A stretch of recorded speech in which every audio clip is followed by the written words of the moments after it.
Halo sahabatku, apa kabar kalian hari ini?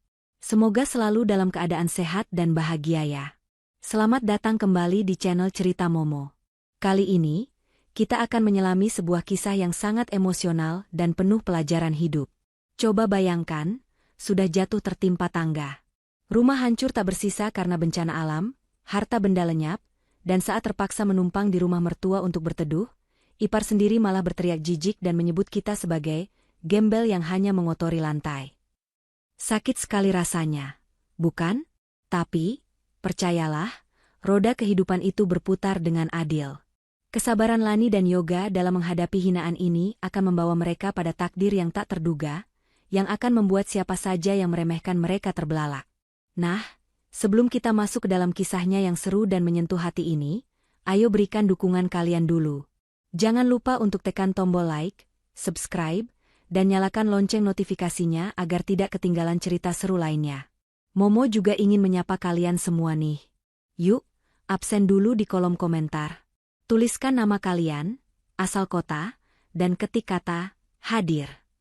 Saya ingin tahu dari mana saja sahabat-sahabat setia channel Cerita Momo ini berasal. Sudah siap menyimak? Mari kita mulai ceritanya. Hujan deras sore itu seakan turut menangisi nasib yang menimpa Lani dan Yoga. Hanya dalam hitungan jam, suara gemuruh air bah dari hulu sungai telah menyapu bersih segalanya. Rumah mungil yang mereka cicil dengan susah payah, perabot yang dikumpulkan sedikit demi sedikit, hingga album kenangan pernikahan, semuanya lenyap tertimbun lumpur dan puing. Lani duduk bersimpuh di atas lembar tikar basah di posko pengungsian sementara, tatapannya kosong menatap ke arah di mana rumahnya dulu berdiri tegak. Kini, hanya tersisa pondasi yang retak dan gundukan tanah merah. Yoga, suaminya, datang membawakan segelas teh hangat yang didapat dari relawan. Pakaian Yoga masih penuh bercak lumpur yang sudah mengering, wajahnya lelah, namun ia berusaha tersenyum demi menguatkan istrinya. Minum dulu, Lan, hangatkan badanmu, ucap Yoga lembut sambil menyampirkan jaket tipis ke bahu Lani. Lani menerima gelas itu dengan tangan gemetar. Mas, kita harus bagaimana sekarang? Kita tidak punya apa-apa lagi. Baju cuma yang menempel di badan, uang tabungan di lemari ikut hanyut, kita benar-benar tidak punya rumah. Yoga menghela napas panjang, menahan sesak di dadanya sendiri. Ia tahu, sebagai kepala keluarga, ia tidak boleh terlihat rapuh. Kita tidak bisa selamanya di tenda pengungsian ini, Lan. Kondisinya tidak sehat, apalagi kamu mudah masuk angin. Aku sudah berpikir semalaman, satu-satunya pilihan kita sekarang adalah pulang ke rumah ibu. Mendengar kata ibu, Lani sedikit tersentak. Ia tahu betul bagaimana karakter keluarga Yoga, terutama kakak iparnya, Safika, yang kini tinggal bersama ibu Tias. Namun, melihat kondisi mereka yang benar-benar di titik nol, Lani sadar ia tidak punya pilihan lain. Ia hanya mengangguk pasrah. Sore harinya, setelah berpamitan dengan petugas posko, mereka menaiki angkutan umum menuju rumah Ibu Tias di pinggiran kota yang tidak terdampak bencana. Perjalanan terasa sangat berat. Bukan karena jaraknya, melainkan karena rasa malu dan takut yang berkecamuk di dada. Mereka datang bukan sebagai tamu yang membawa oleh-oleh, melainkan sebagai pengungsi yang kehilangan segalanya. Sesampainya di depan gerbang rumah besar bercat putih itu, Yoga menggenggam erat tangan Lani yang dingin. Bismillah, Lan, apapun yang terjadi, kita hadapi bersama ya. Yang penting kita punya tempat berteduh dulu. Yoga menekan bel pagar. Tak lama kemudian, pintu rumah terbuka. Bukan Ibu Tias yang keluar, melainkan Safika. Wanita itu tampil rapi dengan gaun rumahan yang terlihat mahal, kontras sekali dengan penampilan Lani dan Yoga yang lusuh, berbau lumpur, dan hanya membawa satu tas plastik berisi pakaian sumbangan. Safika memandang mereka dari ujung rambut sampai ujung kaki dengan tatapan jijik yang tidak ditutup-tutupi. Ia bahkan menutup hidungnya dengan tangan, seolah-olah Lani dan Yoga adalah tumpukan sampah yang baru saja diletakkan di depan rumahnya. Ada apa ini? Kok kucel banget sih datang ke sini? Tanya Safika ketus tanpa membukakan pagar sepenuhnya. Mbak Safika, kami kena musibah. Suara Yoga terdengar parau. Rumah kami hancur kena banjir bandang kemarin. Kami tidak punya tempat tinggal lagi. Bolehkan kami menumpang sementara di sini sampai kami bisa bangkit lagi? Mendengar keributan itu, Ibu Tias keluar dari dalam rumah. "Siapa, Safika?" tanya Ibu Tias sambil menyipitkan mata. Begitu melihat anak bungsunya berdiri dengan kondisi menyedihkan, ada guratan iba di wajah tua Ibu Tias. "Ya ampun, Yoga, Lani." Ibu dengar beritanya di TV, tapi ibu tidak menyangka rumah kalian juga kena. Yoga tersenyum lega melihat ibunya. "Iya, Bu. Semuanya habis. Kami izin tinggal di sini dulu ya, Bu." Belum sempat Ibu Tias menjawab, Safika sudah memotong dengan suara melengking. Ia berkacak pinggang, matanya melotot tajam ke arah Yoga dan Lani. "Apa? Tinggal di sini? Enak saja." Safika berteriak lantang, membuat beberapa tetangga menoleh. "Asal kamu tahu ya, Yoga. Rumah ini sudah sempit. Anak-anakku butuh ruang main. Kalau kalian masuk dengan baju kotor penuh kuman begitu, nanti rumah ini jadi bau." "Tapi Mbak, ini rumah ibu juga. Aku anak ibu." Yoga mencoba membela diri dengan nada rendah. "Itu dulu. Sekarang yang bayar listrik, air, dan perawatan rumah ini siapa? Suamiku, Mas Anton. Ibu cuma numpang hidup enak di sini." Safika menunjuk-nunjuk wajah Yoga. Kemudian, kata-kata yang paling menyakitkan itu meluncur mulus dari bibirnya yang bergincu merah. "Dengar ya, kita tidak terima gembel numpang di sini. Duh, hanya mengotori lantai ibu saja. Lihat itu sepatu kalian, penuh lumpur. Jijik aku lihatnya." Lani menunduk, air matanya menetes membasahi pipi yang masih ada goresan luka kecil akibat ranting pohon saat banjir. Hatinya hancur berkeping-keping. Lebih sakit daripada saat melihat rumahnya rubuh.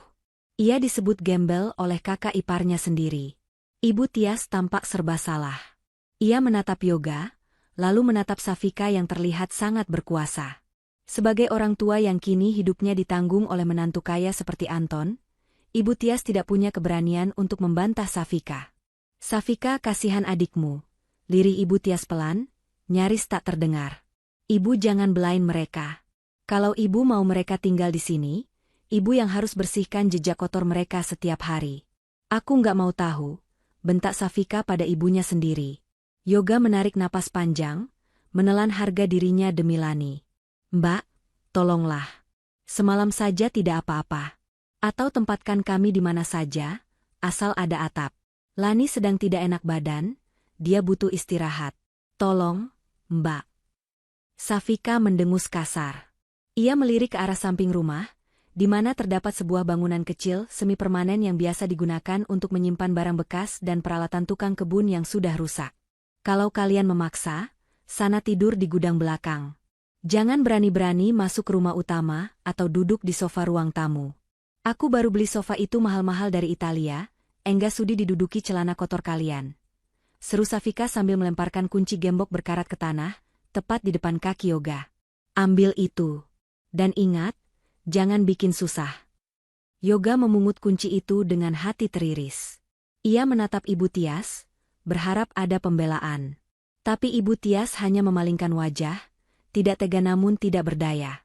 "Ayo, Lan," bisik Yoga sambil merangkul istrinya. Mereka berjalan tertatih menuju gudang belakang, diiringi tatapan sini Safika yang masih berdiri di teras sambil mengawasi, memastikan, gembel, itu tidak menyentuh pot bunga mahalnya. Di dalam gudang yang pengap, berdebu, dan penuh sarang laba-laba itu, Lani akhirnya menumpahkan tangisnya dalam pelukan Yoga. Awal dari penderitaan mereka di istana neraka itu baru saja dimulai. Malam pertama di gudang itu terasa sangat panjang dan menyiksa. Bau apek yang bercampur dengan aroma debu tebal, membuat napas Lani sesak berulang kali. Tidak ada kasur empuk, apalagi selimut hangat. Yoga hanya berhasil menemukan tumpukan koran bekas edisi tahun lalu, dan beberapa lembar kardus mie instan yang sudah digepengkan untuk dijadikan alas tidur darurat di atas lantai semen yang dingin. Dengan penerangan samar dari lampu bohlam 5 watt yang kerlap-kerlip mau mati, mereka membersihkan sudut ruangan yang penuh sarang laba-laba agar cukup untuk merebahkan badan yang lelah. Yoga menatap istrinya dengan pandangan nanar di bawah temaram lampu. "Maafkan Mas, Lan. Harusnya Mas bisa kasih tempat yang lebih layak untukmu, bukan gudang tikus begini. Kamu tidak pantas tidur di tempat kotor seperti ini."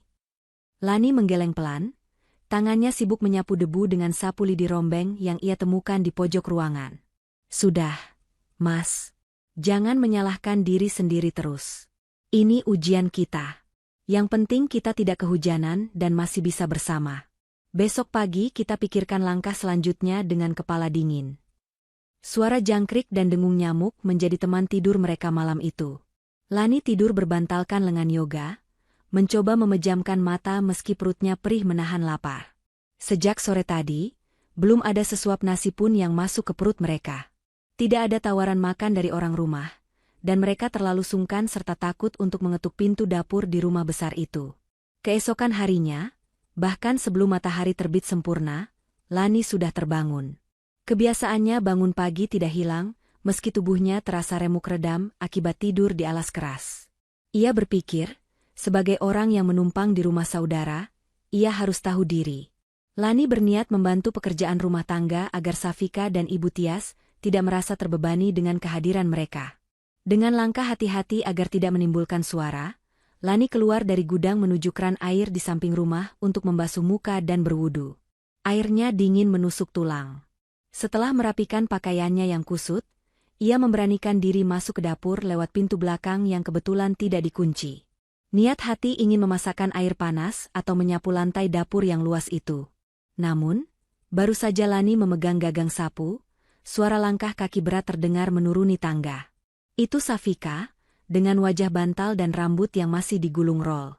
Begitu melihat sosok Lani ada di dapurnya yang mewah, mata Safika melotot lebar seolah melihat hantu. "Heh! Ngapain kamu pagi-pagi buta sudah gerayangan di sini? Mau maling sendok perak ya?" Tuduh Safika tanpa basa-basi, suaranya tajam memecah keheningan pagi. Lani terperanjat, sapu di tangannya hampir jatuh.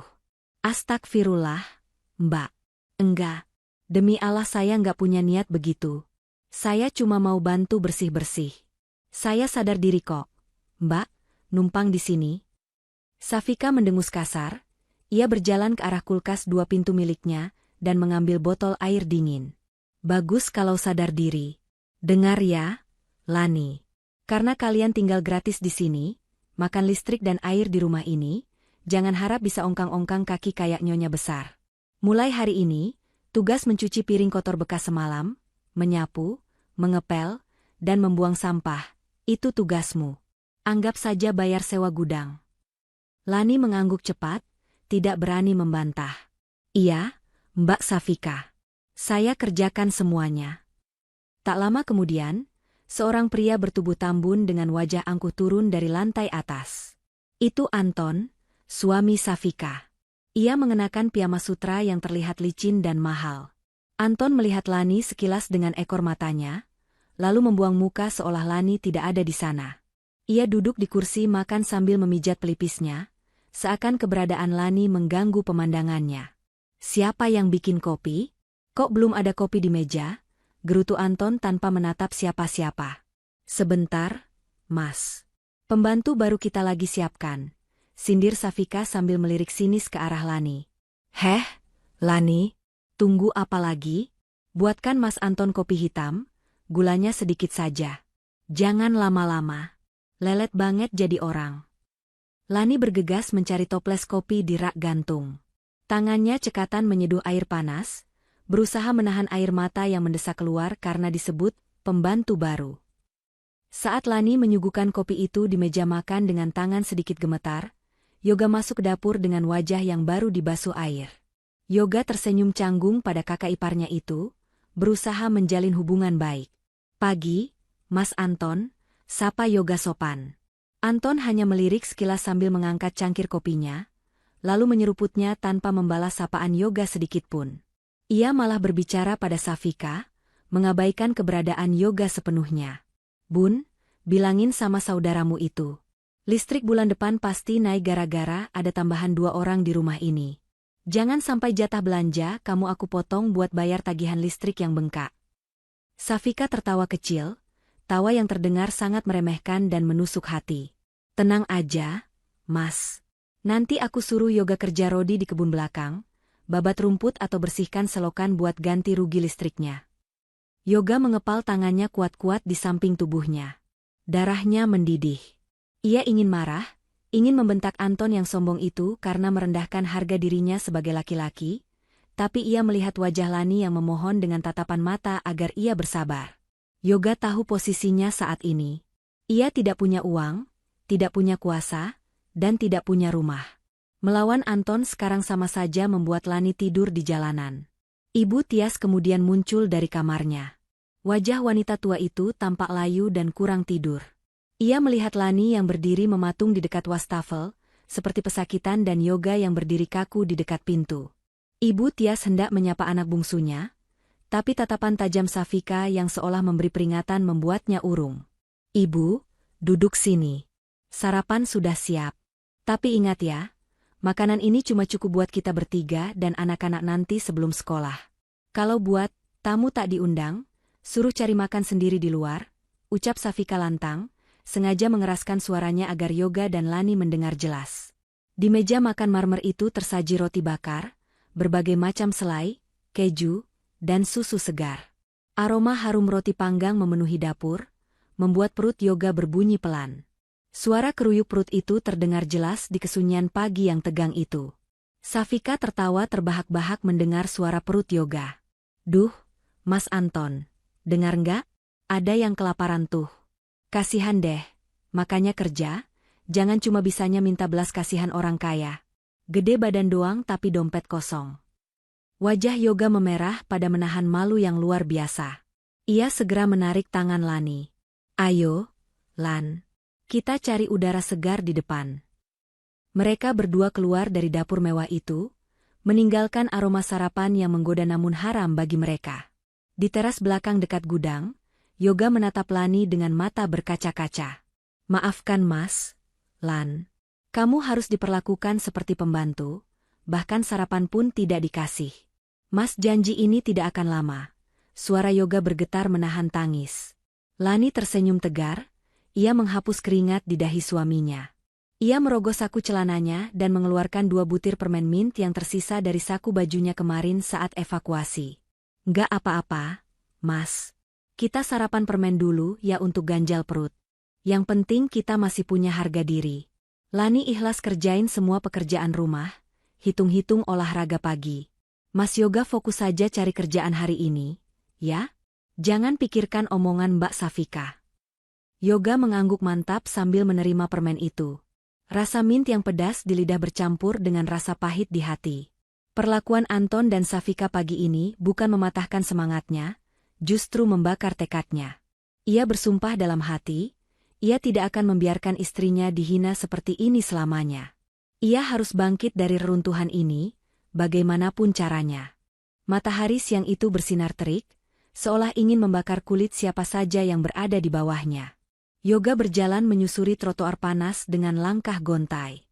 Kemeja yang ia kenakan adalah satu-satunya kemeja yang tersisa, yang sudah ia coba bersihkan semalam di ember cucian gudang. Namun noda tanah bekas banjir masih samar-samar terlihat di bagian kerah dan lengan. Sudah 5 toko dan 2 bengkel yang ia datangi sejak pagi tadi. Jawabannya selalu sama, penolakan.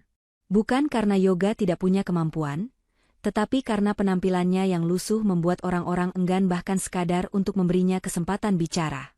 "Maaf, Mas. Kami cari karyawan yang rapi. Kalau Mas sendiri saja tidak bisa mengurus diri, bagaimana mau mengurus toko saya?"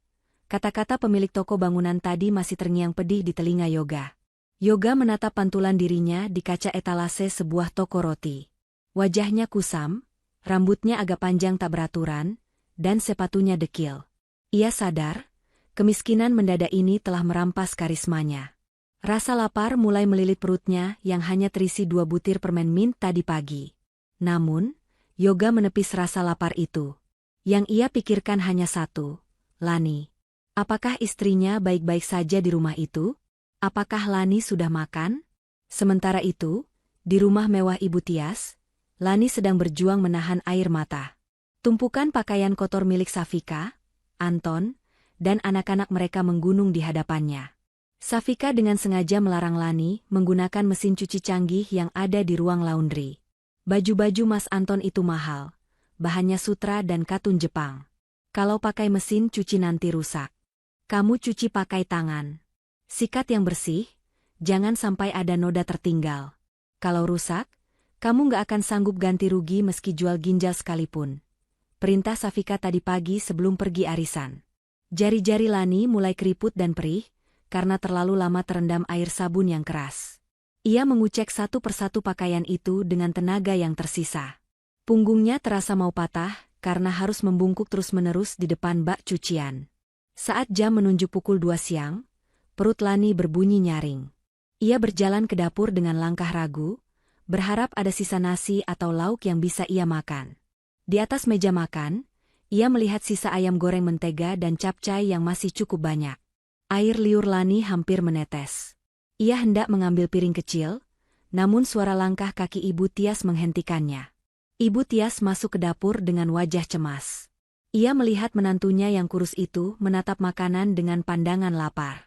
Hati nurani seorang ibu sedikit tergerak.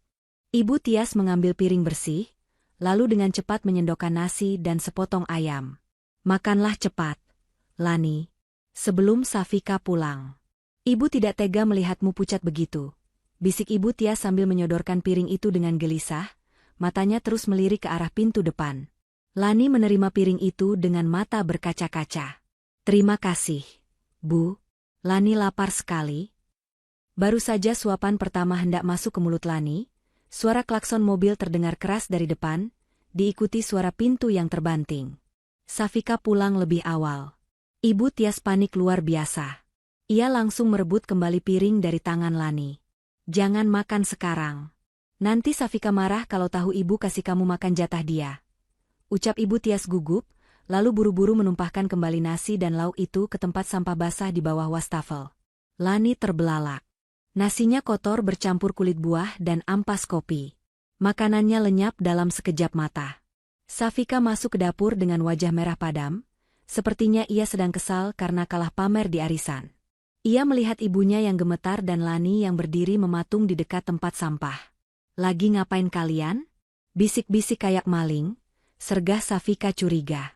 Enggak ada apa-apa. Ini ibu lagi suruh Lani buang sampah. Dalih Ibu Tias cepat, menyelamatkan dirinya sendiri. Safika menatap Lani sinis. Oh, bagus deh. Sekalian itu kulkas bersihkan. Bau durian, Mas Anton gak suka. Kerjakan sekarang. Jangan harap dapat makan siang kalau kerjaan belum beres. Lagian, orang numpang itu harusnya puasa, biar irit beras. Lani hanya bisa menunduk, menahan perih yang menyayat ulu hati. Bukan hanya lapar fisik, tapi lapar akan dihargai sebagai manusia. Ia kembali bekerja dengan perut kosong, menelan ludah pahit kenyataan. Sore menjelang malam, Yoga pulang dengan tangan hampa. Kakinya lecet karena berjalan seharian dengan sepatu yang alasnya sudah menipis. Ia masuk lewat pintu belakang, langsung menuju gudang. Di sana, ia melihat Lani sudah duduk di atas tikar kardus, sedang memijat-mijat lengannya yang merah-merah. Yoga segera menghampiri istrinya, berlutut di hadapan Lani. Ia melihat tangan Lani yang biasanya halus kini kasar, dan mengelupas terkena detergen. Tanganmu kenapa, Lan? Tanya Yoga cemas, meraih jemari istrinya. Lani tersenyum lemah, berusaha menyembunyikan rasa sakitnya. Cuma lecet sedikit, Mas. Biasa, kena sabun cuci. Mas Yoga gimana? Sudah dapat kabar baik. Yoga menggeleng lemah, kepalanya tertunduk dalam. Maafkan Mas, Lan. Belum ada yang mau terima Mas kerja. Hari ini Mas gagal lagi. Hening sejenak menyelimuti gudang pengap itu. Rasa putus asa nyaris mencekik leher mereka berdua. Namun, Yoga kemudian mengangkat wajahnya, menatap manik mata Lani lekat-lekat. Ia menggenggam kedua tangan istrinya yang kasar itu, dan menciumnya dengan penuh perasaan. Dengar Mas, Lan. Hari ini kita kalah, kita lapar, kita dihina. Tapi Mas janji, ini tidak akan selamanya.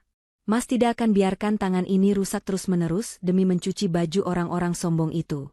Bersabarlah sedikit lagi ya, sayang. Kuatkan hati kamu buat Mas. Kalau kamu hancur, Mas juga hancur. Lani mengangguk, air matanya tumpah tak terbendung. Lani kuat kok, Mas. Asal Mas Yoga ada di sini. Kita mulai lagi besok ya. Jangan menyerah. Di tengah kegelapan gudang yang hanya diterangi cahaya bulan dari celah ventilasi, sepasang suami istri itu saling menguatkan. Perut mereka lapar, tubuh mereka lelah, tapi cinta dan tekad mereka justru semakin membara, menjadi satu-satunya harta yang tidak bisa dirampas oleh bencana maupun kesombongan manusia. Pagi itu langit kembali mendung, seolah menahan beban air yang siap tumpah kapan saja. Namun, Yoga tidak membiarkan cuaca suram itu mematahkan semangatnya. Ia sudah membulatkan tekad. Jika ijazah dan pengalamannya sebagai mantan pegawai kantoran tidak laku karena penampilannya yang lusuh, maka ia akan menggunakan ototnya. Rasa malu sudah ia buang jauh-jauh ke dasar sungai bersama puing-puing rumahnya. Yoga pergi ke pasar induk yang letaknya cukup jauh dari perumahan elit mertuanya. Di sana, hiruk-pikuk pedagang dan kuli panggul menyambutnya. Dengan kemeja yang digulung hingga siku, Yoga menawarkan tenaganya pada seorang juragan beras. "Saya kuat angkat, Pak. Beri saya kesempatan," ucap Yoga mantap, meski perutnya hanya diganjal air keran. Sepanjang siang, Yoga memanggul karung-karung beras seberat 50 kilogram dari truk ke gudang penyimpanan. Bahunya yang biasa memikul beban pekerjaan kantor, kini lecet dan memar tertekan karung goni kasar. Keringat bercucuran membasahi seluruh tubuhnya, bercampur debu pasar. Napasnya memburu, kakinya gemetar setiap kali menaiki papan kayu titian, tapi bayangan wajah Lani yang menunggu di rumah memberinya kekuatan gaib untuk tidak ambruk. Sementara itu, di rumah mewah Ibu Tias, suasana tak kalah panas. Safika sedang bongkar-bongkar isi kulkas dengan wajah cemberut. Ia mengeluarkan satu sisir pisang raja dan beberapa bungkus roti tawar yang kulit pinggirnya sedikit mengeras. "Bei Inah, buang semua ini," teriak Safika memanggil asisten rumah tangga hariannya yang baru datang. Pisangnya sudah ada bercak hitam di kulitnya, menjijikan. "Roti ini juga, sudah nggak fresh. Aku nggak mau anak-anakku makan sampah." Lani yang sedang menyapu halaman belakang mendengar teriakan itu. Hatinya mencelos melihat bahan makanan yang masih sangat layak makan itu, hendak dimasukkan ke tong sampah. Dengan memberanikan diri, Lani mendekat. "Mbak Safika, maaf kalau boleh, jangan dibuang. Buat saya saja boleh?" pinta Lani lirih. Safika menatap Lani dengan tatapan merendahkan. Ia tertawa dengus. "Oh, silakan. Memang cocok kan, sampah buat pemulung. Ambil sana. Sekalian habisin tuh tepung terigu di toples yang udah mau kadaluarsa bulan depan. Daripada menuh-menuhin lemari ibu." Tanpa banyak bicara, Lani memungut pisang dan roti itu dengan rasa syukur. Baginya, ini adalah rezeki. Siang harinya, saat Safika pergi ke salon dan Ibu Tia sedang tidur siang, Lani menyelinap ke dapur kotor di bagian belakang rumah. Ia tidak berani memakai dapur bersih yang ada di dalam. Dengan peralatan seadanya dan sisa minyak goreng yang hampir habis, Lani mulai berkreasi. Otak kreatif Lani bekerja. Ia tidak sekadar menggoreng pisang itu. Ia melumatkan pisang yang sudah sangat matang dan manis itu, mencampurnya dengan sedikit terigu sisa, lalu membalutnya dengan remah roti tawar yang ia keringkan dan tumbuk kasar sebagai pengganti tepung panir. Ia membuat bola-bola pisang crispy. Saat Lani menggoreng adonan itu, aroma manis karamel dari pisang yang matang bercampur wangi vanili menyeruak ke udara. Wanginya begitu menggoda, melompati pagar tembok tinggi rumah Ibu Tias, hingga ke jalan samping komplek. Seorang pria parubaya dengan kemeja batik sederhana, sedang berjalan santai melewati jalan samping itu. Langkahnya terhenti seketika saat hidungnya menangkap aroma lezat yang tidak biasa.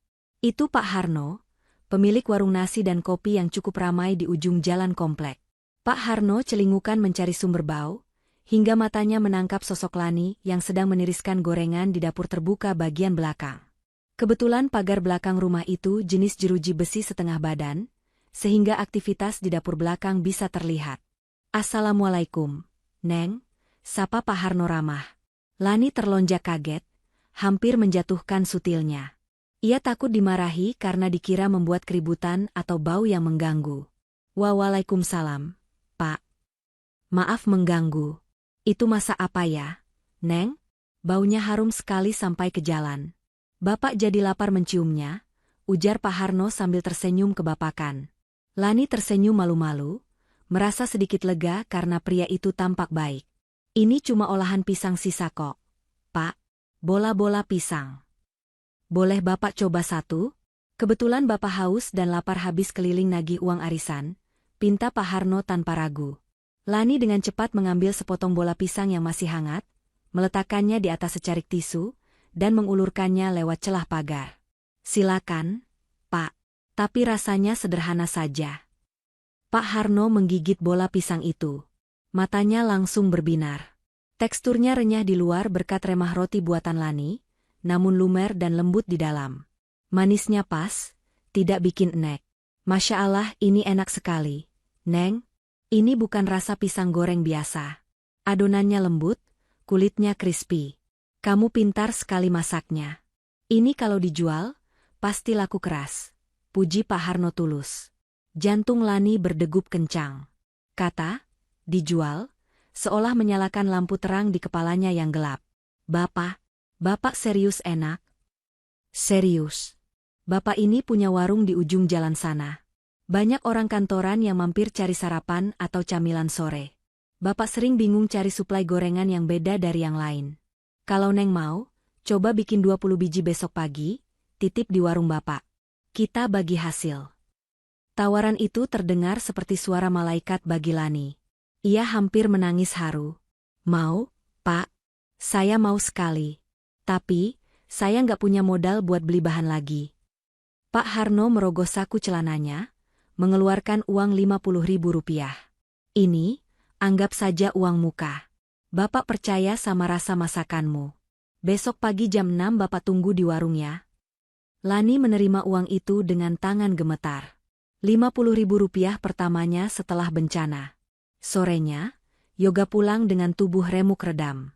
Wajahnya kusam, tapi di tangannya ia menggenggam uang Rp30.000 hasil memanggul beras seharian. Ia berjalan menuju gudang, siap memberikan uang itu pada Lani untuk membeli nasi bungkus. Namun, begitu masuk ke gudang, Yoga terkejut. Tidak ada suasana muram di sana. Lani menyambutnya dengan senyum lebar yang sudah lama hilang, sambil menyodorkan piring berisi bola-bola pisang hangat. Mas, makan ini dulu. Mas pasti lapar, ucap Lani bersemangat. Yoga memakan satu. Matanya terbelalak. Enak banget. Lan, kamu dapat dari mana? Aku bikin sendiri, Mas. Dari pisang yang mau dibuang Mbak Safika. Dan Mas tahu? Pak Harno tetangga sebelah mencicipinya dan memesan 20 biji untuk besok. Dia bahkan kasih uang muka. Lani menunjukkan uang Rp50.000 itu dengan mata berbinar. Yoga menatap uang di tangan Lani, lalu menatap uang receh di tangannya sendiri. Rasa haru membuncah di dadanya. Ia menarik Lani ke dalam pelukannya, membenamkan wajahnya di bahu istrinya yang bau asap dapur namun terasa seperti rumah. Alhamdulillah. Alhamdulillah. Bisik Yoga berulang kali. Di gudang sempit itu, di antara tumpukan barang bekas, harapan baru mulai tumbuh. Mereka bukan lagi sekadar korban bencana yang menunggu belas kasihan. Mereka kini memiliki senjata untuk bangkit, ketekunan Yoga dan tangan ajaib Lani. Diam-diam, tanpa sepengetahuan Safika yang sombong, sebuah rencana masa depan mulai dirajut dari dapur kotor belakang rumah. Jam dinding di dapur menunjukkan pukul 3 dini hari. Suasana rumah Ibu Tias masih sunyi senyap, hanya terdengar dengkuran halus dari kamar-kamar di lantai atas. Namun, di dapur kotor bagian belakang, Lani sudah sibuk bergerak tanpa suara. Dengan penerangan lilin agar tidak menarik perhatian orang rumah, ia menggoreng 20 butir bola pisang pesanan Pak Harno. Yoga membantu dengan sigap. Ia yang memarut keju dan menyiapkan kotak-kotak mika plastik yang kemarin sempat ia beli di pasar dengan uang sisa kerjanya. Kerja sama mereka begitu padu, tanpa banyak bicara, hanya isyarat mata dan senyuman kecil. Mereka tahu, ini adalah pertaruhan pertama mereka. Jika gagal, mereka akan kembali ke titik nol. Tepat pukul 6 pagi, sebelum Safika bangun dan membuat keributan, Yoga sudah menyelinap keluar lewat pagar samping. Ia membawa bungkusan plastik hitam berisi pesanan itu menuju warung Pak Harno. Hatinya berdebar kencang saat menyerahkan makanan itu. Doakan ya, Lan, bisik Yoga sebelum pergi, mengecup kening istrinya yang berkeringat.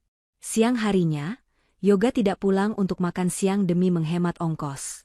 Ia kembali ke pasar, menunggu pekerjaan angkut barang.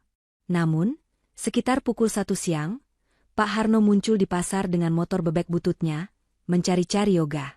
Wajah pria tua itu tampak semeringah. Yoga. Nak Yoga, panggil Pak Harno melambaikan tangan. Yoga yang sedang memanggul kardus mie instan bergegas menurunkan bebannya dan menghampiri. Ada apa, Pak? Ada masalah dengan kue buatan Lani? Jantung Yoga seakan berhenti berdetak. Takut kalau rasanya mengecewakan. Pak Harno justru menepuk bahu Yoga keras-keras sambil tertawa lebar. Masalah? Masalahnya adalah kue istrimu itu ludes dalam waktu 1 jam. Pembeli pada berebut, bahkan ada yang marah karena kehabisan. Rasanya unik, beda sama pisang goreng biasa. Yoga mengembuskan napas lega, kakinya terasa lemas saking bersyukurnya. Alhamdulillah.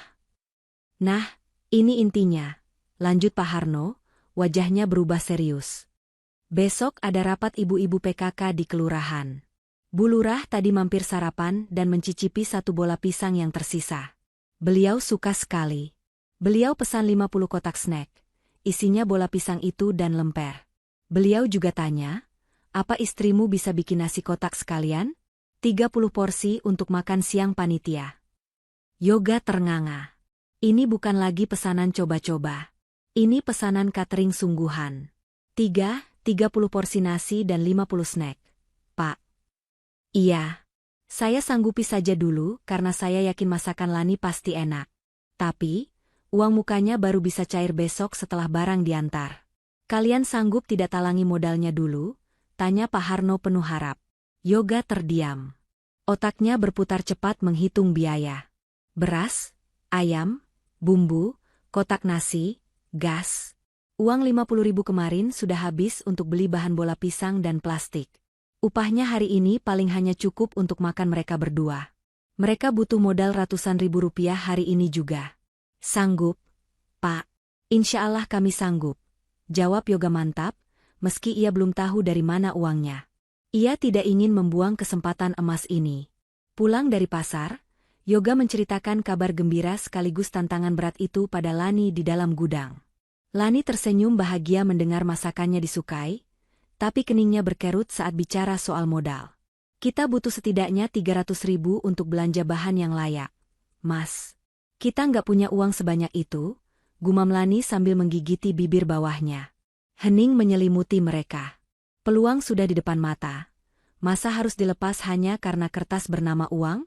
Perlahan, Lani merogoh saku celananya yang lusuh. Ia mengeluarkan sebuah benda kecil yang dibungkus sobekan kain perca. Ia membukanya perlahan. Di sana, berkilau sebuah cincin emas polos yang sangat tipis. Itu adalah cincin kawin mereka. Satu-satunya harta yang melekat di jari Lani saat banjir menerjang, yang sengaja ia lepas dan simpan rapat-rapat karena takut hilang saat mencuci baju atau bekerja kasar. Lan. Suara Yoga tercekat. Jual ini, Mas, ucap Lani tegas, menyodorkan cincin itu ke telapak tangan Yoga. Yoga menggeleng keras. Jangan. Itu cincin nikah kita, Lan. Itu janji suci kita. Mas nggak bisa jual itu. Mas akan cari pinjaman ke teman-teman lama. Teman-teman Mas sudah menjauh sejak tahu kita bangkrut. Kan? Potong Lani lembut tapi menohok. Ia menggenggam tangan Yoga, menutupkan jari-jari suaminya ke atas cincin itu. Mas, cincin ini cuma benda mati. Janji suci kita ada di hati, bukan di logam ini. Kalau cincin ini bisa jadi jalan buat kita keluar dari gudang ini, buat kita mandiri dan gak diinjak-injak lagi sama Mbak Safika dan Mas Anton, maka nilainya jauh lebih berharga daripada sekadar melingkar di jari. Air mata menetes di pipi Yoga.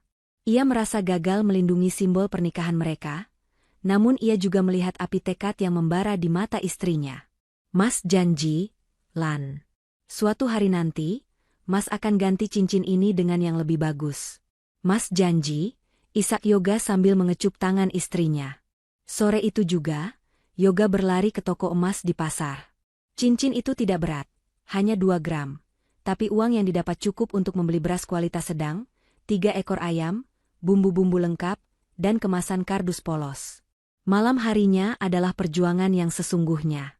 Mereka harus memasak 30 porsi nasi ayam bakar dan 50 porsi bola pisang, tanpa ketahuan Safika.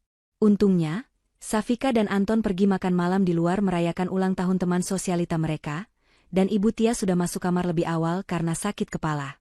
Lani dan Yoga bekerja seperti ninja di dapur belakang.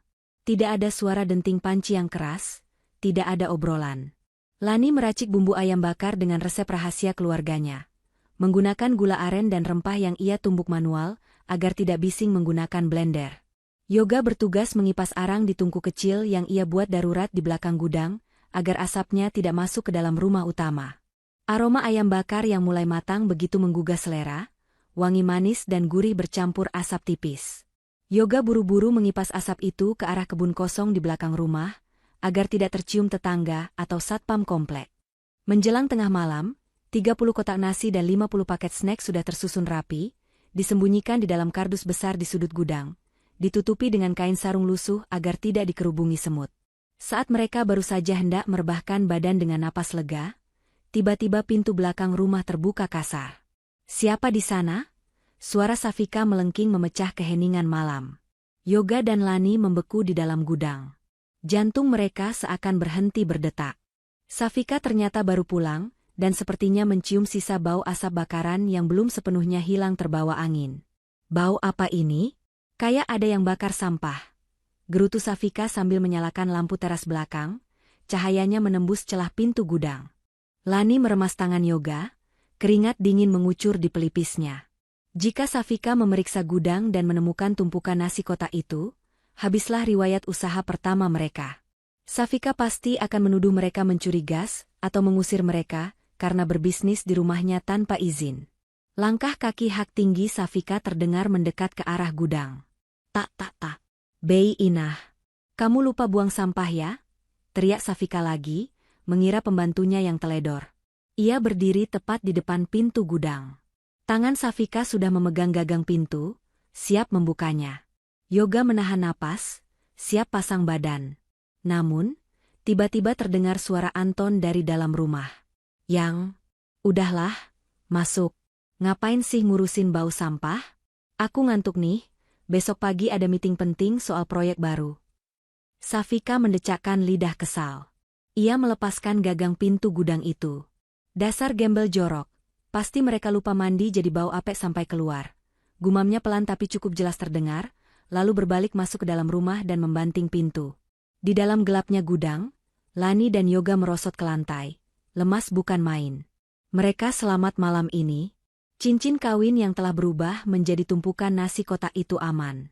Namun mereka sadar, mereka sedang bermain api di bawah atap orang yang membenci mereka. Ini baru permulaan dari perang saraf yang sesungguhnya. Kabar burung tentang kelezatan nasi kotak buatan Lani menyebar lebih cepat daripada api yang membakar ilalang kering di musim kemarau. Pujian dari Bu Lurah bukan sekadar basa-basi. Dalam seminggu, pesanan catering kecil-kecilan itu terus mengalir melalui perantara Pak Harno. Mulai dari acara arisan RT sebelah, syukuran kelahiran tetangga, hingga makan siang pegawai kelurahan. Warung Pak Harno menjadi markas rahasia mereka. Sadar bahwa memasak di dapur Safika terlalu berisiko, Yoga menyewa sudut kecil di dapur warung Pak Harno dengan sistem bagi hasil. Setiap subuh, Lani dan Yoga sudah menghilang dari gudang, beralasan lari pagi atau mencari kerja, padahal mereka sedang berjibaku dengan wajan dan spatula di warung sebelah. Pundi-pundi rupiah mulai terkumpul. Meski belum cukup untuk membeli rumah baru, setidaknya mereka bisa membeli baju yang layak, sabun wangi, dan yang terpenting, mereka tidak lagi kelaparan. Wajah Lani mulai terlihat lebih segar, dan Yoga tidak lagi berjalan dengan punggung membungkuk. Ada cahaya harapan yang kini bersinar di mata mereka, cahaya yang luput dari perhatian penghuni rumah mewah Ibu Tias. Sementara Lani dan Yoga sedang meniti tangga kesuksesan dengan perlahan namun pasti, suasana di rumah Ibu Tias justru mulai terasa gerah, padahal pendingin ruangan menyala non-stop. Anton, yang biasanya tampil necis dan penuh percaya diri, belakangan ini terlihat kusut. Ia sering pulang larut malam dengan wajah tegang, dan telepon genggamnya tak henti-hentinya berdering oleh panggilan nomor tak dikenal yang selalu ia tolak dengan panik. Suatu sore, saat Lani sedang menyapu teras depan, tugas rutinnya sebagai penumpang, ia tidak sengaja mendengar pertengkaran sengit dari dalam kamar utama di lantai 2. Suara Safika melengking tinggi, menembus dinding tebal rumah itu. "Apa maksud Mas potong jatah belanja bulanan?" Aku sudah janji mau beli tas limited edition sama teman-teman sosialitaku minggu depan. Mas mau aku dibilang orang miskin karena pakai tas lama? Teriak Safika histeris. Kecilkan suaramu, Safika, bentak Anton, suaranya terdengar frustrasi berat. Kamu ini cuma tahu menghabiskan uang. Bisnisku lagi seret, ada masalah di kantor pusat. Kamu harusnya mengerti, hemat sedikit kenapa sih? Alah, alasan. Bilang saja uangnya kamu pakai buat main perempuan lain, kan? Jangan bohong kamu, Mas.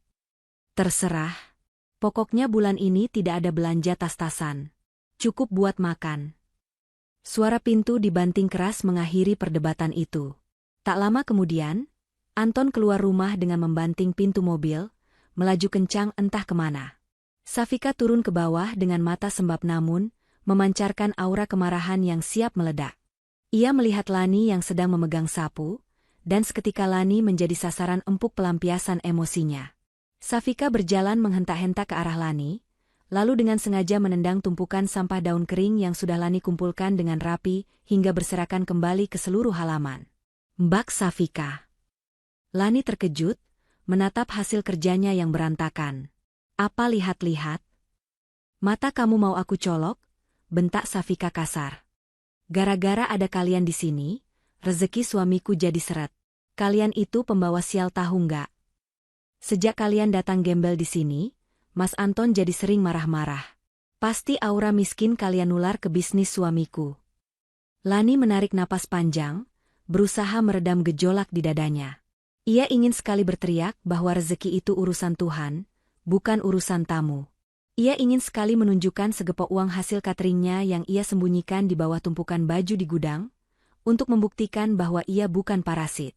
Tapi Lani memilih diam. Melawan orang yang sedang kalap hanya akan menambah masalah. Maafkan kami, Mbak. Kami akan berusaha untuk tidak merepotkan, ucap Lani pelan, lalu kembali menyapu daun-daun yang berserakan itu dengan sabar. Safika mendengus jijik, lalu pergi masuk ke dalam rumah sambil bergumam tentang betapa sialnya hidupnya memiliki adik ipar miskin. Ia tidak tahu bahwa kesialan yang ia rasakan sebenarnya adalah bom waktu yang dirakit oleh keserakahan suaminya sendiri, yang sebentar lagi akan meledak. Malam harinya, saat Yoga pulang dari mengantar pesanan catering makan malam untuk sebuah rapat lembur di kantor kecamatan, ia membawa kabar mengejutkan. Ia menarik Lani masuk ke dalam gudang dan menutup pintu rapat-rapat. Lan, ada yang aneh, bisik Yoga serius. Aneh kenapa? Mas? Pesanan ada yang komplain? Tanya Lani cemas. Bukan soal catering. Tadi waktu Mas antar makanan ke kantor kecamatan, Mas nggak sengaja dengar obrolan pegawai di sana. Mereka sedang membicarakan kasus investasi bodong yang lagi diselidiki polisi.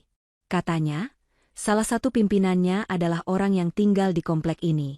Ciri-cirinya persis Mas Anton. Wajah Lani memucat. Mas Anton? Suami Mbak Safika? Yoga mengangguk. Mas juga sempat lihat mobil patroli polisi muter-muter di depan komplek tadi sore. Firasat Mas nggak enak. Lan, kalau benar Mas Anton terlibat, rumah ibu ini bisa kena imbasnya. Lani menutup mulutnya dengan tangan. Ia teringat pertengkaran tadi sore, tentang bisnis yang seret dan kepanikan Anton. Ya Allah, kasihan Ibu Tias. Mas, Ibu nggak tahu apa-apa. Sertifikat rumah ini kan atas nama Ibu, tapi dipegang Mas Anton. Itulah yang Mas takutkan. Kita harus siap-siap, Lan. Bukan cuma siap untuk sukses dengan usaha kita, tapi siap menjadi jaring pengaman buat Ibu kalau sewaktu-waktu badai itu datang. Uang tabungan kita jangan dipakai dulu buat sewa ruko. Simpan saja sebagai dana darurat. Mas merasa waktunya sudah sangat dekat. Di tengah keheningan gudang, di antara aroma apek dan debu, Lani dan Yoga berdoa. Bukan untuk meminta kekayaan, melainkan meminta kekuatan untuk menopang orang tua mereka saat keruntuhan yang sesungguhnya terjadi. Di luar sana, langit malam tampak gelap pekat tanpa bintang, seolah menjadi pertanda bahwa mendung tebal di atas atap rumah mewah itu tak lama lagi akan pecah menjadi hujan air mata. Safika dan Anton tidur nyenyak di atas kasur empuk mereka, tidak menyadari bahwa itu mungkin adalah tidur nyenyak terakhir mereka sebagai orang kaya. Tepat 1 bulan sudah Lani dan Yoga tinggal di gudang belakang. Pagi itu, langit mendung menggantung rendah, seolah menjadi tirai kelabu yang menyambut hari penghakiman. Safika sedang duduk santai di teras depan, sambil memoles kuteks merah menyala di kuku-kukunya. Ia bersenandung kecil, membayangkan arisan berlian yang akan ia hadiri nanti sore. Di garasi, mobil mewah Anton baru saja dipanaskan mesinnya. Anton sendiri masih di dalam kamar, enggan keluar, mengurung diri dengan alasan sakit kepala. Lani sedang menyapu guguran daun di dekat gerbang, ketika sebuah iring-iringan mobil memasuki jalan komplek yang biasanya tenang. Bukan mobil tamu, melainkan dua mobil polisi dengan lampu rotator menyala tanpa suara, diikuti sebuah truk box dan mobil dinas berplat merah. Jantung Lani berdegup kencang. Firasat Yoga semalam bergaung keras di kepalanya. Iring-iringan itu berhenti tepat di depan pagar rumah Ibu Tias. Safika terlonjak kaget, botol kuteksnya hampir tumpah. Ia berdiri dengan wajah merah padam, berkacak pinggang saat melihat beberapa petugas berseragam coklat dan beberapa orang berpakaian rapi turun dari mobil. "Heh, ada apa ini? Kalian menghalangi jalan rumah saya. Minggir. Suami saya mau keluar," teriak Safika lantang, mengira mereka hanya parkir sembarangan. Seorang petugas polisi dengan pangkat cukup tinggi maju mendekat, wajahnya datar namun tegas. "Selamat pagi. Apa benar ini kediaman saudara Anton Wijaya?" "Benar. Saya istrinya." "Kenapa cari suami saya? Kalian mau minta sumbangannya?" "Maaf ya, kami lagi sibuk," ketu Safika, masih mempertahankan keangkuhannya. Tanpa mempedulikan ocehan Safika, petugas itu menunjukkan selembar surat perintah. "Kami dari kepolisian dan tim penyitaan aset kejaksaan. Kami membawa surat perintah penangkapan untuk saudara Anton Wijaya atas dugaan kasus penipuan investasi bodong senilai 50 miliar rupiah, serta penyitaan seluruh aset yang terkait dengan tindak pidana pencucian uang, termasuk rumah ini." Dunia seakan berhenti berputar bagi Safika. Mulutnya menganga lebar, matanya melotot tak percaya. "Apa? Penipuan? Sita?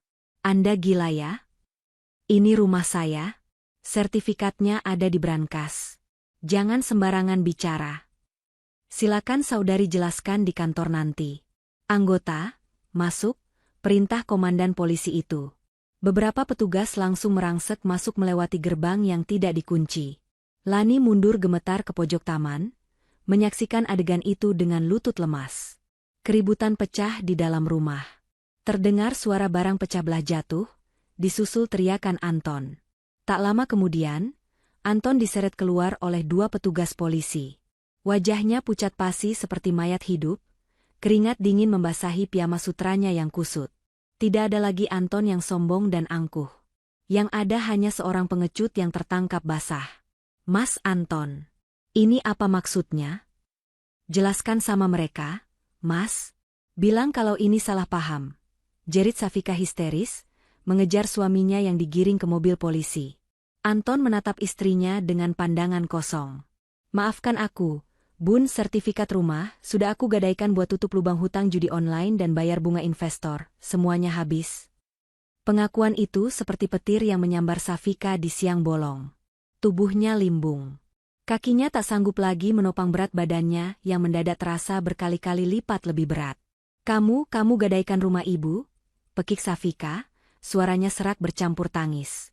Saat itulah Ibu Tias keluar dengan wajah bingung dan ketakutan, dipapa oleh Yoga yang baru saja lari dari belakang rumah karena mendengar keributan. "Ada apa ini? Kenapa Anton diborgol? Kenapa banyak polisi?" tanya Ibu Tias dengan suara bergetar. Salah seorang petugas dari pihak ban kejaksaan menghampiri Ibu Tias. "Mohon maaf, Ibu. Rumah ini statusnya sudah menjadi jaminan hutang macet dan juga barang bukti pencucian uang. Berdasarkan putusan pengadilan yang baru saja keluar, rumah ini disita oleh negara dan pihak bank. Kami mohon kerjasamanya untuk mengosongkan rumah ini sekarang juga. Kami beri waktu 1 jam untuk mengemasi barang-barang pribadi seperlunya." "1 jam?" teriak Safika. "Kalian gila? Barang-barang saya banyak. Sofa saya dari Italia. Tas-tas saya. Saya tidak mau keluar. Ini rumah saya." Safika mengamuk, mencoba memukul petugas, namun ia ditahan oleh Polwan. "Ibu, Tolong kooperatif atau kami akan bawa ibu juga atas tuduhan menghalangi petugas. Sementara Safika meraung-raung seperti orang gila di teras, Ibu Tias terduduk lemas di lantai marmer yang dingin. Tatapannya kosong. Rumah yang ia bangun bersama almarhum suaminya, tempat ia membesarkan anak-anaknya, kini hilang dalam sekejap karena ulah menantu yang selama ini ia banggakan. Yoga berlutut, memeluk ibunya erat-erat. Ibu sabar ya, Bu. Istighfar. Rumah ibu, Yoga rumah ibu. Rintih Ibu Tias pilu, air matanya mengalir deras membasahi pipi keriputnya. Di tengah kekacauan itu, petugas mulai menempelkan stiker besar berwarna merah menyala di dinding depan, di pintu garasi, dan di gerbang. Tulisan di stiker itu terbaca jelas dan mengerikan, tanah dan bangunan ini disita dalam pengawasan negara. Para tetangga mulai berkerumun di depan pagar, berbisik-bisik sambil menunjuk-nunjuk. Wajah-wajah yang dulu sering dipameri Safika kini, menatap dengan campuran rasa kasihan dan kepuasan melihat karma yang tunai. Cepat kemasi baju-baju, bentak seorang petugas pada Safika yang masih menangis di lantai. Lani memberanikan diri mendekat. Ia tidak tersenyum, tidak juga merasa senang melihat penderitaan iparnya. Ia justru merasa miris. Ia masuk ke dalam, mengambil tas besar, dan mulai memasukkan pakaian Ibu Tias. Safika melihat Lani. Bukannya sadar, ia malah melampiaskan kemarahannya pada Lani. Ini pasti gara-gara kamu. Sejak kamu datang, sial terus. Kamu bawa sial, Lani. Kamu penyihir. Yoga berdiri, menatap kakaknya dengan tatapan tajam yang belum pernah ia tunjukkan sebelumnya. Cukup, Mbak Safika. Sadarlah. Ini bukan salah Lani, ini salah keserakahan suami Mbak dan kesombongan Mbak sendiri. Jangan cari kambing hitam atas dosa kalian. Bentakan Yoga membuat Safika terdiam 1000 bahasa.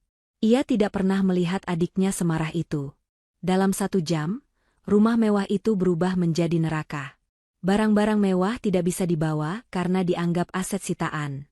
Mereka hanya boleh membawa pakaian dan dokumen pribadi. Safika keluar dari gerbang dengan menyeret koper sambil menangis terseduh-seduh. Anak-anaknya menangis ketakutan. Ibu Tias berjalan tertatih di papah Yoga. Lani berjalan paling belakang, membawa tas plastik berisi pakaiannya sendiri, sama seperti saat ia datang sebulan lalu. Bedanya, saat datang, Lani dan Yoga tidak punya apa-apa tapi punya harapan.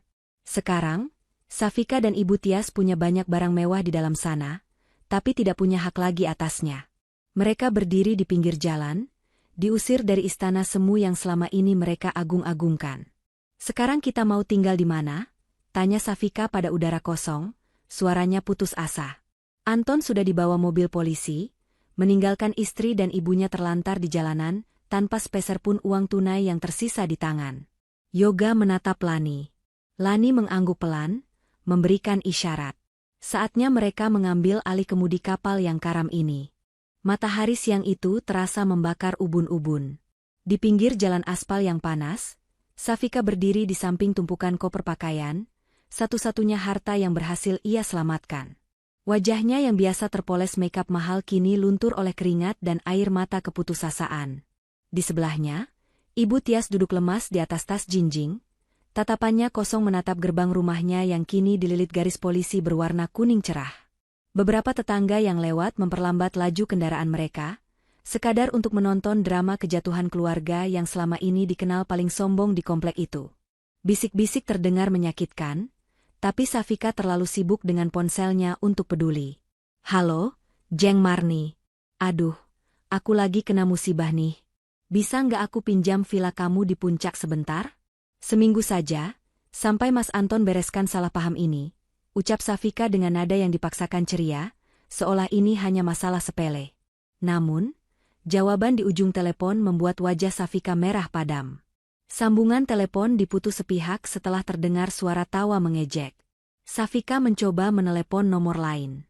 Teman arisan, teman shopping, hingga saudara jauh suaminya. Hasilnya nihil. Ada yang tidak mengangkat, ada yang memblokir nomornya, dan ada yang terang-terangan berkata, "Maaf ya, aku nggak mau ikut terseret kasus suami kamu. Jangan hubungi aku lagi." Safika membanting ponselnya ke dalam tas dengan frustrasi. Dasar teman-teman palsu. Saat aku kaya, mereka nempel kayak lintah. Sekarang aku susah, semua buang muka. Ibu Tias menengadah, wajahnya pucat karena belum makan siang. Safika, kita mau tidur di mana malam ini? Ibu capek. Nak, kepala ibu pusing. Safika mendengus kasar.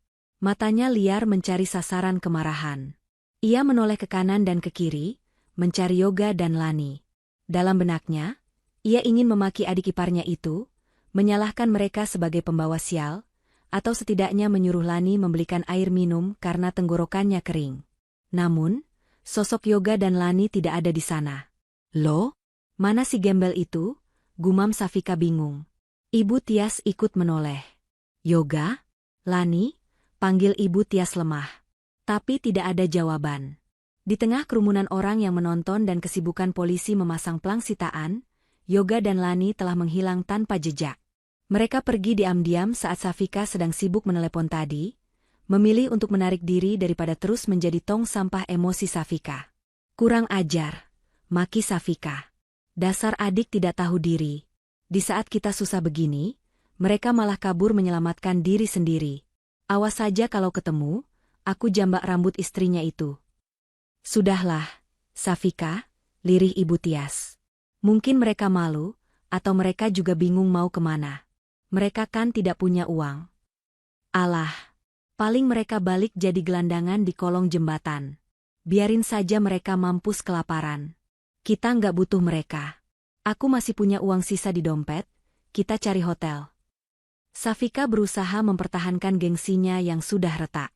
Dengan menyeret koper-koper berat dan menggandeng anak-anaknya yang rewel, serta diikuti Ibu Tias yang berjalan tertatih, mereka menyetop taksi. Safika dengan angkuh meminta diantar ke hotel berbintang terdekat. Namun, sesampainya di lobi hotel, kartu kredit dan kartu debit Safika semuanya ditolak mesin EDC. Pihak bank sudah memblokir semua akses keuangannya terkait kasus Anton. Malu bukan main, Safika diusir halus oleh resepsionis. Akhirnya, realita menamparnya keras. Dengan uang tunai yang tersisa pas-pasan di dompet, mereka berakhir di sebuah losmen kumuh di pinggiran pasar, jauh dari kemewahan yang biasa mereka nikmati.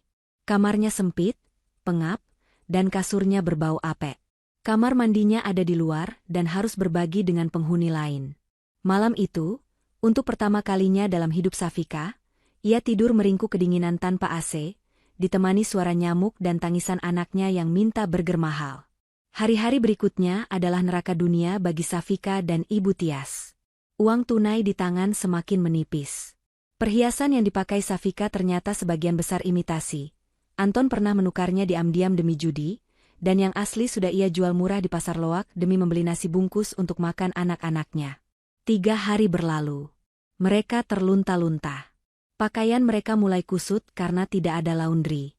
Ibu Tias jatuh sakit, badannya demam tinggi karena stres dan tidur di lantai yang keras. Safika, ibu lapar. Ibu mau bubur. Rintih Ibu Tias di pagi keempat. Wajah wanita tua itu semakin tirus. Safika membuka dompetnya. Kosong. Hanya ada uang receh Rp2.000. Ia menangis histeris di pojok kamar losmen yang suram. Rasa lapar menggerogoti perutnya, tapi rasa malu lebih menyiksa batinnya. Ini semua salah Mas Anton. Ini salah Lani. Salah semua orang. Teriak Safika frustrasi, masih belum mau berkaca pada dirinya sendiri. Di tengah keputusasaan itu, tetangga kamar sebelah, seorang buruh cuci yang kasihan melihat kondisi mereka, mengetuk pintu. Mbak, maaf. Kalau butuh makan, coba ke jalan besar di ujung sana. Katanya ada warung baru yang lagi viral, sering bagi-bagi makanan gratis kalau hari Jumat. Siapa tahu pemiliknya baik mau kasih sisa makanan. Saran tetangga itu. Awalnya Safika gengsi. Minta makan? Seperti pengemis? Tapi melihat ibunya yang menggigil dan anak-anaknya yang merengek kelaparan, pertahanan Safika runtuh. Ayo, Bu. Kita jalan, ajak Safika ketus, membantu ibunya berdiri. Mereka berjalan kaki di bawah terik matahari, menyusuri trotoar berdebu menuju alamat yang dimaksud. Kaki Safika lecet karena memakai sandal jepit murahan yang baru dibelinya. Bajunya yang dulu sutra kini lusuh dan bau keringat. Setelah berjalan hampir 2 kilometer, mereka melihat sebuah ruko yang cukup besar dan ramai pengunjung. Spanduk besar terpampang di depannya dengan tulisan mencolok, "Warung Berkah Sabar, Masakan Rumahan Catering." Aroma masakan yang sangat lezat tercium dari kejauhan. Perut Safika berbunyi nyaring. Ia menelan ludah. Dalam hati ia berharap pemilik warung ini berbelas kasih memberinya sepiring nasi. Semoga yang punya warung bukan orang jahat, gumam Ibu Tias lemah. Mereka melangkah mendekat dengan kepala tertunduk, takut dikenali orang. Safika menyiapkan mental untuk memohon, sesuatu yang tidak pernah ia lakukan seumur hidup. Namun, saat mereka sampai di depan pintu kaca ruko itu, mata Safika terbelalak melihat sebuah foto besar yang dipajang di samping meja kasir. Foto itu memperlihatkan sepasang suami istri yang tersenyum bahagia, sambil memegang tumpeng nasi kuning. Wajah mereka bersih, bersinar, dan pakaian mereka rapi. "Ibu." Suara Safika tercekat di tenggorokan, tangannya gemetar menunjuk foto itu. "Itu kan?" Ibu Tias menyipitkan matanya yang rabun. "Siapa, Safika?" "Itu Yoga dan Lani, Bu," pekik Safika tak percaya. "Nggak mungkin. Pasti mataku salah lihat. Gembel-gembel itu nggak mungkin punya tempat sebagus ini." Tapi kenyataan tidak bisa dibantah. Di balik etalase kaca yang penuh dengan lauk pauk menggugah selera, terlihat sosok Lani yang sedang sibuk melayani pembeli dengan cekatan, mengenakan celemek bersih dan kerudung rapi. Di sebelahnya, Yoga sedang memberi instruksi pada 2 orang karyawan yang membantunya mengangkat kerat minuman. Dunia Safika serasa runtuh untuk kedua kalinya. Orang yang ia hina, ia injak-injak, dan ia usir sebagai pengotor lantai, kini berdiri sebagai juragan di hadapannya yang justru terlihat seperti pengemis. Rasa malu yang teramat sangat menghantam dada Safika, membuatnya ingin bumi membelah dan menelannya saat itu juga. Tapi perutnya yang lapar berteriak lain, memaksanya tetap berdiri mematung di ambang pintu warung itu. "Ayo pulang, Bu. Kita cari makan di tempat lain saja," bisik Safika panik sambil menarik lengan ibunya yang kurus. Harga dirinya yang setinggi langit memberontak hebat. Ia lebih memilih mati kelaparan daripada harus meminta belas kasihan kepada orang yang pernah ia sebut sampah. Tapi Safika, ibu sudah tidak kuat, kaki ibu gemetar. Rintih Ibu Tias. Wajahnya pucat pasi, keringat dingin membasahi keningnya. Aroma semur ayam dan nasi hangat dari dalam warung itu begitu menyiksa pertahanannya. "Pokoknya ayo. Jangan bikin malu aku," sentak Safika, memaksa ibunya berbalik badan. Namun, tubuh renta Ibu Tias sudah mencapai batasnya. Baru 2 langkah diseret Safika, lutut Ibu Tias goyah. Bruk! Ibu Tias ambruk di trotoar panas tepat di depan pintu kaca warung Berkah Sabar. Beberapa pengunjung yang sedang antre sontak berteriak kaget. Di dalam warung, Yoga yang sedang merapikan nota di meja kasir mendengar keributan itu. Ia menoleh ke arah pintu. Matanya menyipit, mencoba mengenali sosok yang tergeletak dan wanita lusuh yang berdiri di sampingnya. Detik berikutnya, mata Yoga membelalak lebar. Meski pakaian mereka kumal dan wajah mereka kusam, Yoga tidak mungkin lupa pada ibu kandung dan kakaknya sendiri. "Ibu," seru Yoga. Tanpa pikir panjang, ia melompati meja kasir dan berlari keluar, menerobos antrean pelanggan. Lani yang sedang menyendokkan sayur di etalase ikut terkejut. "Mas Yoga?" Yoga sampai di trotoar dan langsung berlutut, merengkuh tubuh ibunya yang terkulai lemah. "Ibu, ibu kenapa? Ya Allah, badan ibu panas sekali." Safika mundur selangkah, wajahnya merah padam antara malu, kaget, dan gengsi. Ia memalingkan wajah, tidak berani menatap mata adiknya. "Jangan sentuh ibu. Kami cuma lewat. Nggak butuh bantuanmu," bentak Safika dengan suara yang bergetar, namun nadanya terdengar sangat tidak meyakinkan. Yoga mendongak, menatap kakaknya dengan pandangan tak percaya. Ia melihat betapa kacaunya penampilan Safika. Baju yang dulu selalu licin dan wangi parfum mahal, kini kusut dan berbau matahari. Wajah yang dulu glowing perawatan jutaan rupiah, kini berminyak dan kusam. "Mbak Safika, apa yang terjadi?" tanya Yoga lirih. "Kenapa kalian bisa sampai seperti ini?" "Bukan urusanmu. Minggir." Safika mencoba menarik tangan Ibu Tias dari pelukan Yoga, tapi tenaganya kalah jauh. Cukup, Mbak. Suara Yoga meninggi, tegas namun penuh keprihatinan. Ibu pingsan. Singkirkan gengsimu itu sebentar saja. Mau sampai kapan Mbak siksa ibu begini? Safika terdiam, bibirnya gemetar menahan tangis. Bentakan Yoga menampar kesadarannya yang rapuh. Tanpa menunggu persetujuan Safika, Yoga segera membopong tubuh ringan Ibu Tias. Minggir, tolong beri jalan. Seru Yoga pada kerumunan orang yang menonton. Yoga membawa ibunya masuk ke dalam ruko yang ber-AC sejuk. Lani yang sudah sadar dengan situasi itu segera bertindak cepat. Ia tidak membuang waktu untuk bertanya atau mengingat dendam masa lalu. Insting kemanusiaannya mengambil alih. Mas, baringkan ibu di sofa tamu di pojok sana. Perintah Lani sambil berlari ke dapur mengambil air hangat dan minyak kayu putih. Suasana di dalam warung mendadak hening. Para pelanggan yang sedang makan berhenti mengunyah. Mata mereka tertuju pada drama keluarga yang sedang berlangsung.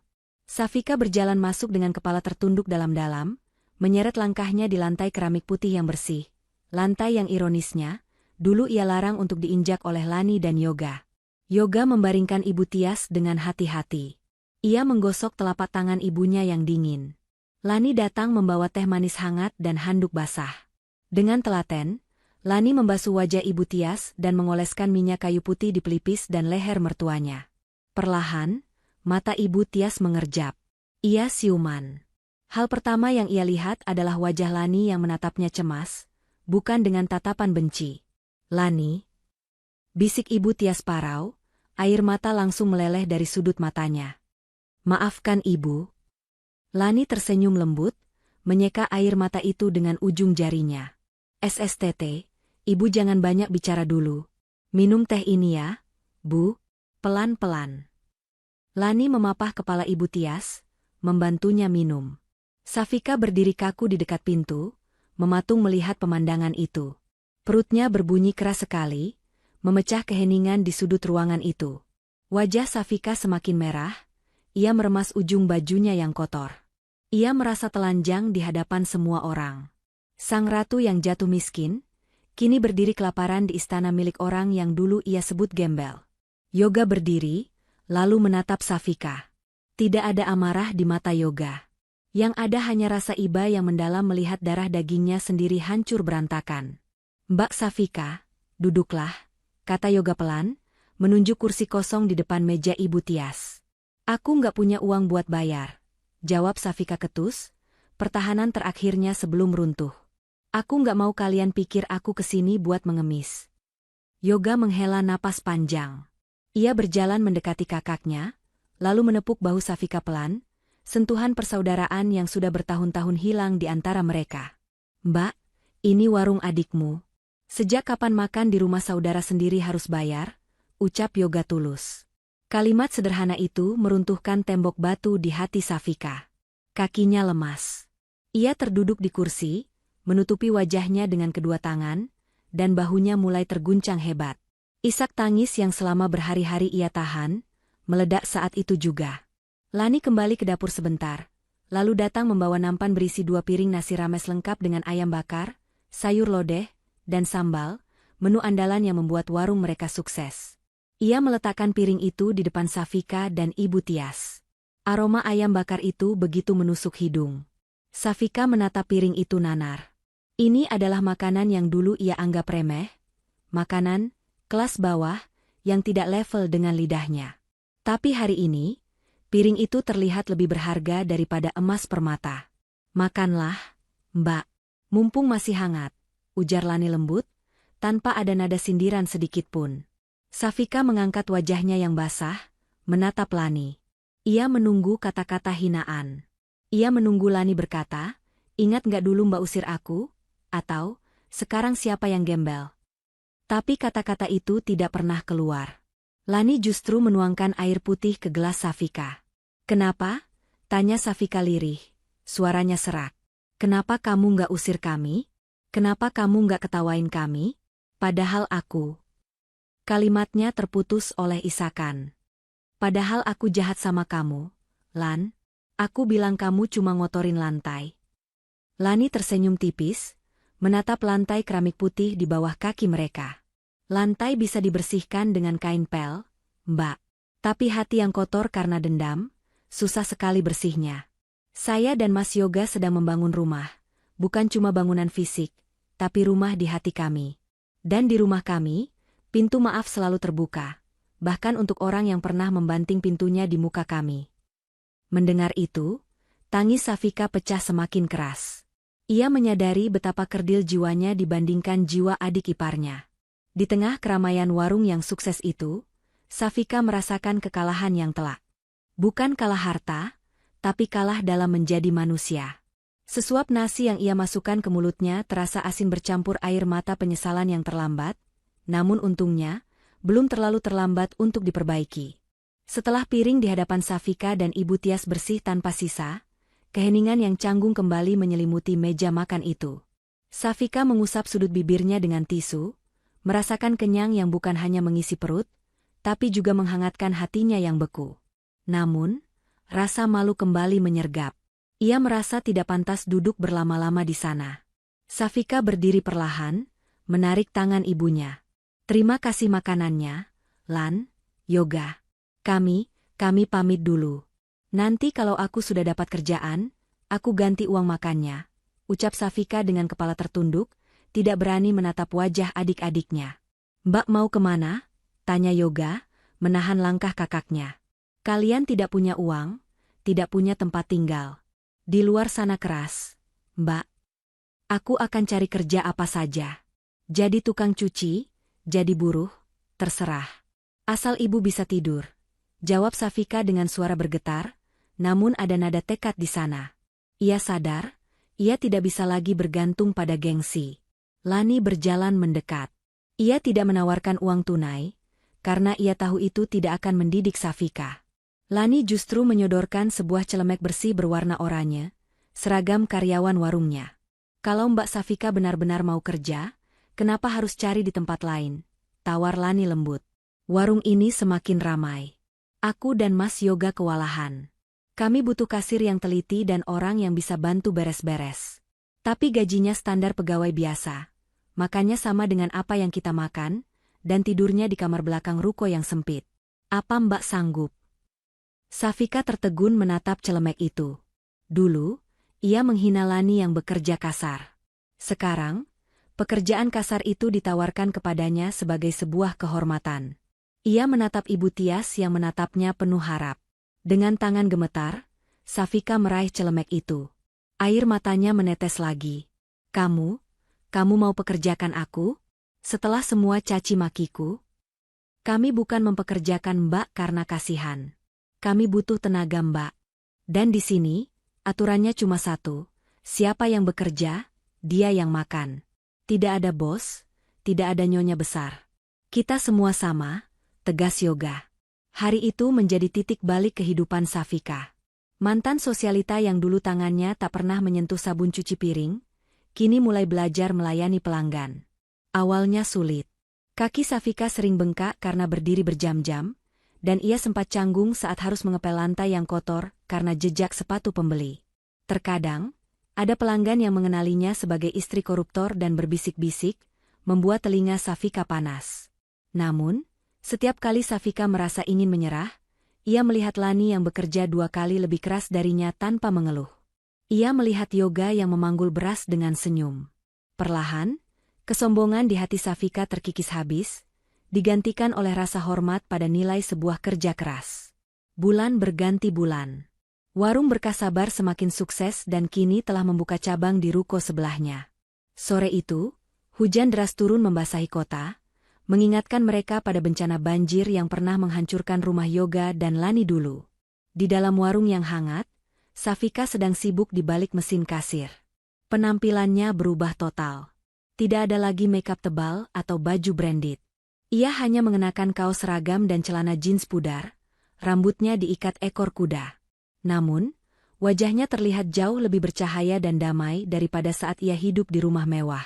Totalnya 50.000, Bu.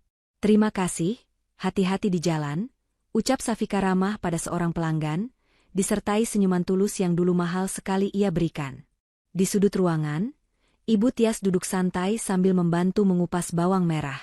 Kesehatannya sudah pulih berkat perawatan Lani, dan ketenangan batin yang ia dapatkan.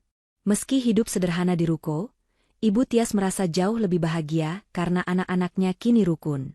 Tidak ada lagi pertengkaran soal harta atau jabatan. Setelah warung tutup, mereka berempat duduk melingkar di atas tikar, menyantap makan malam sisa dagangan hari itu. Yoga mengangkat gelas teh hangatnya. Alhamdulillah, omzet hari ini rekor tertinggi lagi, kata Yoga bersyukur. Safika tersenyum, lalu merogoh saku celananya. Ia mengeluarkan sebuah amplop kecil. Ini laporan keuangannya, Yoga. Semuanya pas, tidak kurang serupiah pun. Yoga menerima amplop itu, lalu menatap kakaknya. Terima kasih, Mbak. Oh iya, minggu depan kita ada rencana renovasi rumah kecil di tanah warisan Bapak yang dulu kena banjir. Rencananya kita mau bangun ulang buat tempat tinggal Ibu dan Mbak Safika, biar lebih nyaman daripada tidur di ruko. Mata Safika berkaca-kaca. Ia menatap Lani. Lan, Yoga aku. Safika kehabisan kata-kata. Ia teringat dulu ia mengusir mereka karena takut lantainya kotor. Kini, mereka justru membangunkan rumah untuknya. Jangan nangis Mbak. Nanti asin makanannya. Canda Lani sambil menambahkan lauk ke piring Safika. Safika tertawa kecil sambil menyeka air matanya. Aku cuma mau bilang terima kasih. Kalian bukan cuma kasih aku makan, tapi kalian kasih aku kehidupan baru. Dulu, aku punya rumah besar tapi isinya neraka. Sekarang, kita cuma punya ruko dan rumah kecil, tapi rasanya seperti di surga. Itulah rumah yang sebenarnya, Mbak, jawab Yoga bijak. Rumah itu bukan soal seberapa tinggi pilarnya atau seberapa mahal sofanya. Rumah adalah di mana hati kita merasa tenang dan diterima apa adanya. Malam itu, di bawah atap ruko sederhana, tawa renyah keluarga itu terdengar harmonis mengalahkan suara hujan di luar. Anton kini mendekam di penjara mempertanggungjawabkan perbuatannya, dan Safika telah ikhlas melepaskan masa lalunya. Ia belajar bahwa reruntuhan kebanggaan semu ternyata adalah pondasi terbaik untuk membangun istana hati yang sesungguhnya, istana yang tidak akan pernah hancur oleh badai apapun. Mereka telah menemukan kekayaan yang tidak bisa dibeli dengan uang, kebersamaan yang tulus dan hati yang lapang. Dan bagi Lani, melihat iparnya yang dulu angkuh kini bisa tertawa lepas sambil makan nasi bungkus bersamanya, adalah kemenangan terbesar yang jauh lebih manis daripada dendam manapun. Pesan moral. Hidup itu seperti roda yang berputar. Kadang kita di atas, kadang di bawah. Jangan pernah menghina orang yang sedang susah, karena kita tidak tahu kapan kita akan membutuhkan pertolongan mereka. Harta dan kemewahan bisa lenyap dalam sekejap mata, tetapi kebaikan hati, kerja keras, dan persaudaraan adalah aset abadi yang akan menyelamatkan kita saat badai kehidupan datang menerjang. Balas dendam terbaik bukanlah dengan membalas kejahatan, melainkan dengan menunjukkan kebaikan yang mampu mengubah hati musuh menjadi keluarga.